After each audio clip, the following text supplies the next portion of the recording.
அப்பா இறந்து 1 வருஷம் ஆயிடுச்சு, இன்னும் அழுதுட்டு இருக்காங்க. நிறைய பேர் கிண்டல் பண்றான். இந்த உயிர் கடைசி செகண்ட் உலகத்தில் இருக்க எங்க அப்பா நினைச்சுட்டே தான் இருப்பேன். எங்க அப்பாவை நினைச்சு தூரம் அழுவேன்.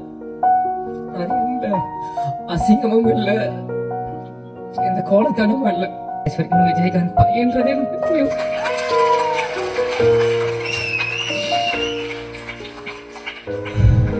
கேப்டன் எங்கேயும் போல நம்மளோட தான் இருக்கார். இவ்வளவு நேரம் நம்ம எல்லாரும் பேசினாங்களே, இதுதான் கேப்டன். கேப்டன் எல்லார் உள்ளத்திலயும் இருக்கார். துளசி கூட வாசம் மாறினால் மாறும், ஆனா தவசிக்குள்ள வார்த்தை மாறக்கூடாது.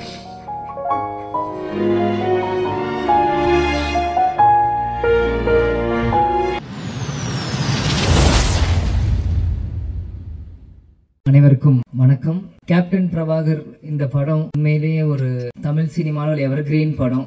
இன்னைக்கும் அது மிகையாகாது. இன்னைக்கு கேப்டனும் சரி, பப்பானால ராவுத்தர் சார் வந்து நான் சின்ன வயசுல பப்பா அப்படின்னு கூப்பிடுவேன். ஏன்னு எனக்கும் தெரியாது, பப்பான்னு தான் அவரை நான் கூப்பிடுவேன்.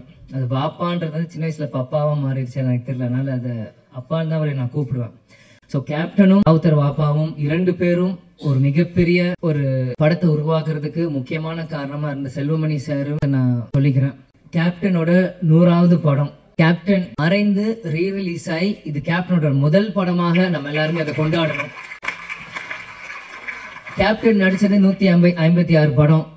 அதுல 100வது படம் கேப்டன் பிரபாகர் தான் இது முதல் படம். இதே மாதிரி இன்னும் அவர் நடிச்ச 150 படத்துக்கு மேலேயும் இனி ஒரு வருஷம் அதை ரீரிலீஸ் பண்ணி இப்ப இருக்க யங்ஸ்டர்ஸ்க்கும் இப்ப இருக்க ஜென்ரேஷன் மாதிரி ஜென்சி கிட்ஸ் அப்படின்னு சொல்ற மாதிரி இப்ப இருக்க ஜென்ரேஷன்ஸ்க்கு அன்னைக்கு கோல்டன் பீரியட்ல சினிமா இன்னைக்கு வந்து டிஜிட்டலா இருக்கு. அன்னைக்கு ரீல் காலத்துல ரீல்ஸ் செல்வமணி சார் சொன்னாங்க, அன்னைக்கு எப்படிலாம் கஷ்டப்பட்டு இந்த மாதிரி ஒரு படைப்பை உருவாக்கணும். அவங்க இன்னி இருக்க ஜென்ரேஷன்ஸ்க்கும் பிலிம் இன்ஸ்டியூட் ஸ்டூடெண்ட்ஸ்க்கும் இது ஒரு கேஸ் ஸ்டடி மாதிரி இந்த படங்கள் ரீரிலீஸ் பண்ணும்போது தான் அப்பற்பட்ட 80s 90s அந்த இருக்க டைரக்டர்ஸ் ப்ரொடியூசர்ஸ்ல எப்படிலாம் கஷ்டப்பட்டு ஒரு படத்தை எடுத்தாங்களோ இப்ப இருக்க யங்ஸ்டர்ஸ்க்கு அது நிச்சயமா அது புரியும். இன்னைக்கு இந்த கமலா சினிமால இருந்து நம்ம பேசிட்டு இருக்கோம். வரும்போது முதல்ல அந்த கமலா தியேட்டர் ஓனர் வந்து நீங்க வெல்கம் டு கமலா அப்படின்னு சொன்னார். சின்ன வயசுல இருந்து கேப்டன் படங்கள் எத்தனையோ படங்கள் கமலா தியேட்டர்ல விசில் அடிச்சு நான் பார்த்திருக்கேன். ஞாபகம் இந்த தியேட்டர் எனக்கு கொடுக்குது. பிறகு ராவுத்தர் பப்பாவும் கேப்டனும் எப்படிலாம் ஒரு ஃப்ரெண்ட்ஷிப்பா இருந்து பல படங்கள் அவங்க தயாரிச்சாங்க. அதுல 60-70% எல்லாமே மிகப்பெரிய ஒரு ஹிட் அந்த படங்கள் எல்லாமே. அதே மாதிரி பாத்தீங்கன்னா கேப்டன் பிரபாகர் டெக்னீஷியன்ஸ் அப்படின்னு பாத்தீங்கன்னா இன்னைக்கு இவங்க எல்லாருமே சினிமாவின் ஜாம்பவான்களா இருக்காங்க. நம்ம எல்லாருமே ஒரு டைம் டிராவல் பண்ணி ஒரு 34 இயர்ஸ் முன்னாடி போவோம். இன்னைக்கு எப்படி அவங்க எல்லாம் அன்னைக்கு இருந்திருப்பாங்களோ இன்னைக்கு அதே வேகத்தை அதே உத்வேகத்தோட தான் ஒவ்வொருத்தவங்க பேசும்போது அவங்க கண்ணிலையும் அவங்க கேப்டன் ஒவ்வொரு நாள் ஷூட்டிங் முடிச்சு ஒவ்வொரு ஷாட்ல இருந்தும் இன்னைக்கு எப்படி ஃபைட் நடந்தா எங்களை எல்லாருமே கூப்பிட்டு எங்களுக்கு சொல்லுவார், அப்பா எப்படிலாம் இந்த படத்தை நாங்க பண்ணிருக்கோம். ஏன்னா இன்னைக்கு மன்சூர் அலி சார் அண்ணன் சாரா இருக்கட்டும், இன்னைக்கு செல்வமணி சாரா இருக்கட்டும், லைகத் அலி அண்ணன் சாரா இருக்கட்டும், எல்லாருமே இன்னைக்கு என்னென்ன பேசுறாங்களோ இது எல்லாமே எனக்கு தெரியும். ஏன் இதை நான் சொல்றேன்னா அப்பா வந்து இது ஒண்ணுமே எங்களுக்கு வந்து சின்ன வயசுல எங்களுக்கு வந்து ஷேர் பண்ணுவார். எல்லாமே இன்னைக்கு ஷூட்டிங்ல என்ன நடக்குது, இன்னைக்கு எப்படி அந்த ஷார்ட் இன்னைக்கு எப்படி நடந்தது அப்படின்ட்டு. சோ இது எனக்கு வந்து ஒரு டைம் டிராவல் ஆன மாதிரி தான் எனக்கு இருக்கு. ஒரு 30 வயசு மேல எனக்கு வந்து நான் பேசுறப்போ அன்னைக்கு நான் குழந்தையா இருந்தப்போ என்னெல்லாம் இந்த படத்துக்கு பண்ணாங்களோ எல்லாமே எனக்கு வந்து டைம் டிராவல் இருக்கிற மாதிரி இன்னைக்கு இருக்கு. இன்னைக்கு இருக்க இளைஞர்களுக்கு நம்ம வந்து இந்த படத்தை நம்ம தூக்கி கொண்டாடணும். இது நம்மளோட பொறுப்பு. ஏன்னா இப்படி இருக்கும் போதுதான் இந்த மாதிரி பல படைப்புகள் இன்னைக்கு இருக்க யங்ஸ்டர்ஸ் பார்க்க முடியாத படங்கள் இன்னைக்கு திரும்பி வரும். டெக்னீஷியன்ஸ் நம்ம மேக்கப் மேன் ராஜவனா இருக்கட்டும், இன்னைக்கு நம்மளோட இல்ல நம்மளோட ராஜேந்திரன் காஸ்டியூமர் அவரா இருக்கட்டும், எல்லாருமே கேப்டனை ஒவ்வொரு விதமாக ரசித்து தான் இன்னைக்கு கேப்டனாக இன்னைக்கு ஒரு 150 படம் பண்ணிருக்காங்கன்னா இங்க இருக்க ஒவ்வொருத்துக்குமான எல்லாரும் கடமையிலும் பொறுப்பும் இருக்கு. இன்னைக்கு பாத்தீங்கன்னா இன்னைக்கு ரம்யா கிருஷ்ணன் மேடமா இருக்கட்டும், இன்னைக்கு அந்த ஆட்டமா தேரோட்டம் இன்னைக்கும் அவங்க நடந்து வரும்போது நாங்க பார்த்தேன். எனக்கு அவங்க நடந்து வரும்போதே எனக்கு அந்த பாட்டு மைண்ட்ல எனக்கு அடிக்க ஆரம்பிச்சிருச்சு. இளையராஜா சார் மியூசிக் அப்படின்னு அவங்க நடந்து வர மாதிரியே தான் எனக்கு அது இருந்து. இன்னைக்கு சரத் சார் இன்னைக்கு வந்து சுப்ரீம் ஸ்டாரா இருக்கும்போது இந்த படத்துல இருக்கும்போது நான் அப்படியே அன்னைக்கு கனெக்ட் பண்றேன். அன்னைக்கு எவ்வளவு இளமையா மிஸ்டர் மெட்ராஸ் அப்படின்னு டைட்டில் எடுத்து இந்த படத்தை ஆரம்பிச்சிருக்கும் போது சரத் சார் இந்த படத்துக்கு எவ்வளவு எல்லாம் கஷ்டப்பட்டு இருப்பாரு. செல்வமணி சார் சொன்ன கழுத்து உடஞ்சிருந்து ஏதோ ப்ராப்ளம் இருந்தது. இந்த மாதிரி பல விஷயங்கள் பண்ணிருக்காங்க. அதே மாதிரி மன்சூர் அலி கான் அண்ணா வந்து அவர் வந்து நான் சின்ன வயசுல இருந்து அவரோட நான் எந்த ஷூட்டிங் போனாலும் என்னை தூக்கி வச்சு விளையாடுவாரு, கொண்டு வர கேப்டன் ஷூட்டிங் முடிச்சோடனே சண்டை போடுவார். அவருக்கு தெரிஞ்ச விளையாட்டு எல்லாமே ஃபைட் தான். அவர் கேப்டன் பிரபாகர் அப்படின்னு பண்ணும்போது என்னைக்கு கேப்டன் அவரை உருவாக்குனாரோ, கேப்டன் மறைந்த அந்த டிசம்பர் 28 கேப்டன் காலடியிலே கடைசி வரைக்கும் இருந்து கேப்டன் இருந்து சேர்ந்த ஒரு நல்ல உள்ளம்தான் மன்சூர் அலிகான் அவர்கள். சின்ன வயசுல இருந்து அவங்கள சுத்தி தான் நாங்க வளர்ந்துருக்கோம். இன்னைக்கு ஒரு அடுத்த ஒரு தலைமுறை வரும்போது என்னை முன்னிலைப்படுத்தி என்னை கொண்டு வரும்போது உண்மையிலே எனக்கு ரொம்ப ஒரு கௌரவமான ஒரு பெருமையான விஷயமா இதை நான் பாக்குறேன். நிச்சயமாக ஏன்னா நான் எப்பயுமே அப்பா கிட்ட கேட்பேன், எனக்கு எதுக்கு விஜய் பிரபாகரன் பேர் வச்சீங்க, சண்முக பாண்டியன் வச்சு. ஏன்னா ஸ்கூல்ல எல்லாருமே கேட்பாங்க, படிக்கும்போது ஸ்கூல்ல படிக்கும்போது what is your father's surname last name வரும்போது விஜய் பிரபாகர் அப்படின்னு நான் சொல்லுவேன். விஜய் காந்த் எதுக்கு உங்களுக்கு காந்த்னு வைக்கல பிரபாகர்னு வச்சீங்க அப்படின்னு எல்லாரும் கேட்பாங்க. அப்போ நான் சின்ன பையனும் அப்பாட்ட போய் கேட்டேன், எதுக்குப்பா எனக்கு விஜய் பிரபாகரன் பேர் வச்சீங்க அப்படின்னு சொல்லும் போது, இந்த படத்தோட 100வது படம் எடுக்கிறப்போ நீ பிறந்த பிறகு நினைவா உனக்கு நான் இந்த பேரை வச்சேன் அப்படின்னு. நான் இந்த பேரு உனக்கு இப்ப வச்சது உனக்கு புரியாது, நான் நாளைக்கு இல்லைனாலும் இந்த பேர் உனக்கு பேர் சொல்லி உனக்கு உயர்த்தும் அப்படின்னாரு. எனக்கு சின்ன வயசா இருக்கும், அது எனக்கு பெருசா எனக்கு புரியல. ஆனா இன்னைக்கு இந்த படத்துக்கு வந்து ஆடியோ லான்ச் முன்னாடி உங்ககிட்ட பேசும்போதுதான் இந்த செகண்ட் தான் எனக்கு 100% அது நான் உணர்றேன். ஏன்னா இந்த இப்ப இருக்க ப்ரொடியூசர் நம்ம கார்த்தி டிஸ்ட்ரிபியூட்டர் போன வாரம் கட்சி ஆபீஸ்ல என்னை சந்திச்சு இந்த மாதிரி நீங்க கண்டிப்பா இந்த படத்துக்கு நீங்க வரணும் ஆடியோ லான்ச்ன்றப்போ, அன்னைக்கு செல்வமணி சாரும் கூப்பிட்டு இருக்காங்க அப்படின்னு எனக்கு மறுப்பு சொல்ல முடியல. ஏன்னா என்னைக்குமே நான் நோ சொல்ல மாட்டேன். அன்பால கூப்பிட்டாங்க எங்க இருந்தாலும் ஓடி வந்துடும். அன்னைக்கு கண்டிப்பா வரணும் அப்படின்னு சொல்லியிருந்தாலும் செல்வமணி சாரே சொல்றாரு, படத்தோட டைரக்டர் இவரு சொல்லும் போது நம்ம எப்படி பண்றப்போ, ஆனா உள்ளம் தேடி இல்லம் நாடி அப்படின்னு சுற்றுப்பயணம் அன்னைக்கு நம்ம தொடங்க ஆரம்பிச்சிட்டோம். தொடங்குறப்ப எப்படி சொல்றேன்னு தெரியல. முந்தானே பார்த்தாங்க போன் கண்டிப்பா வரணும் அப்படின்னு சொல்லிட்டாங்க. சரி வரேன் அப்படின்னு சொல்லிருங்கன்ற. நேற்று திருப்பத்தூர்ல பிரச்சாரம் போயிட்டு இருக்கோம், பயங்கர மழை, வண்டி வரவே முடியல. என்ன இருந்தாலும் சரி நாளைக்கு பிரச்சாரம் முடிந்து நைட் 10 மணிக்கு மேல கிளம்பி காலையில சேர்ந்து இன்னைக்கு முன்னாடி நிக்கிறேன். ஏன்னா இதுதான் கேப்டன் எங்களுக்கு கத்து கொடுத்திருக்கிறார்.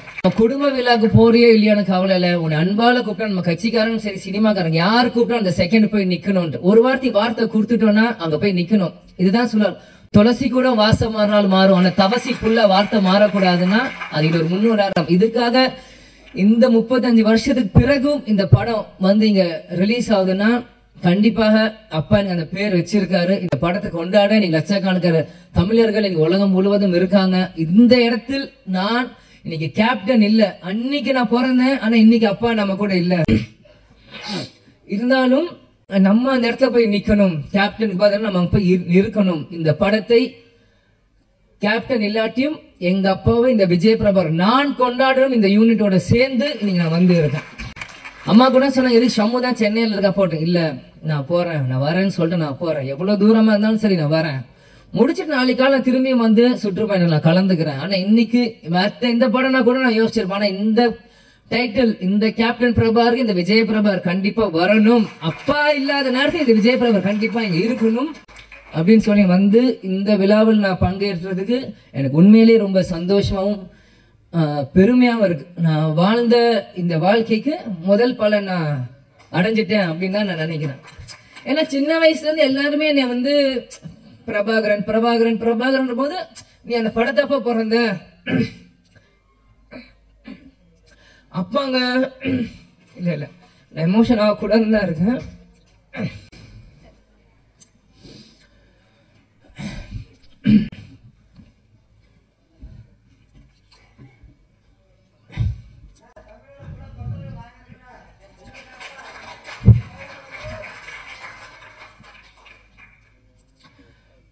கேப்டன் எங்கேயும் போல நம்மளோட தான் இருக்கார். இவ்வளவு நேரம் நம்ம எல்லாரும் பேசினாங்களே, இதுதான் கேப்டன். கேப்டன் எல்லார் உள்ளத்திலையும் இருக்கார்.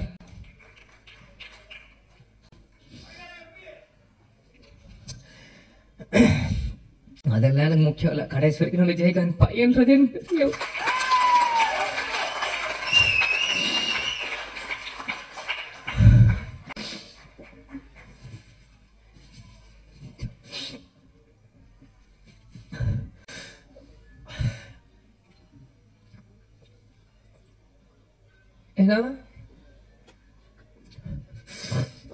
சிங்கம்புலி என்ன சொன்ன மாதிரிதான் தமிழ்நாடு நல்ல தலைவரை எழுந்தது.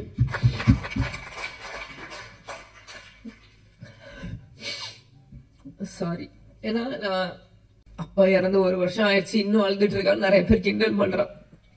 இந்த உயிர் கடைசி செகண்ட் உலகத்தில் இருக்க என் அப்பாவை நினைச்சிட்டே தான் இருப்பேன். எங்க அப்பாவை நினைச்சு நெடுந்தூரம் நான் அழுவேன். அது எந்த அசிங்கமும் இல்லை, எந்த கோலத்தனமும் இல்லை. ஏன்னா நான் தோல்வி நினைச்ச அழுகல, என்னை சூழ்ச்சியில தோக்கடிக்க நான் அழுகல. எங்க அப்பாவை நினைச்சு எங்க அப்பாவை மிஸ் பண்றேன், நான் அழுவேன். அதுக்கு எந்த இதுவும் இல்லை. நிச்சயம் கேப்டனோட பிளெஸிங் இந்த படத்துக்கு இருக்கும்.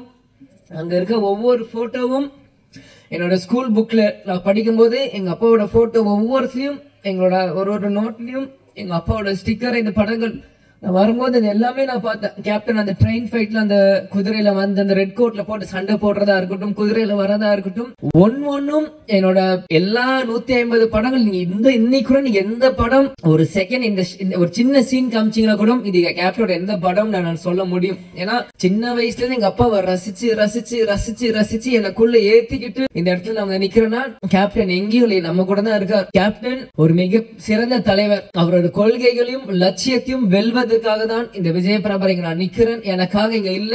நிச்சயம் இந்த படம் 100 நாட்கள் மேல ஓடணும். அதுக்கு அந்த சப்போர்ட் மீடியா பர்சன்ஸும் சரி, தொண்டர்களும் சரி, ரசிகர்களும் சரி, இப்ப இருக்க ஜெனரேஷன்ஸ் எல்லாருமே இந்த சப்போர்ட் நீங்க பண்ணணும் நான் கேட்டுக்கிறேன். அதனால எல்லாருக்கும் நன்றி. சாரி நான் அழுது கூட சொன்ன, அழுது மன்னிச்சுக்கோங்க. உங்களுக்கும் இந்த நேரத்தில் நன்றியை நான் தெரிவித்துக் கொள்கிறேன்.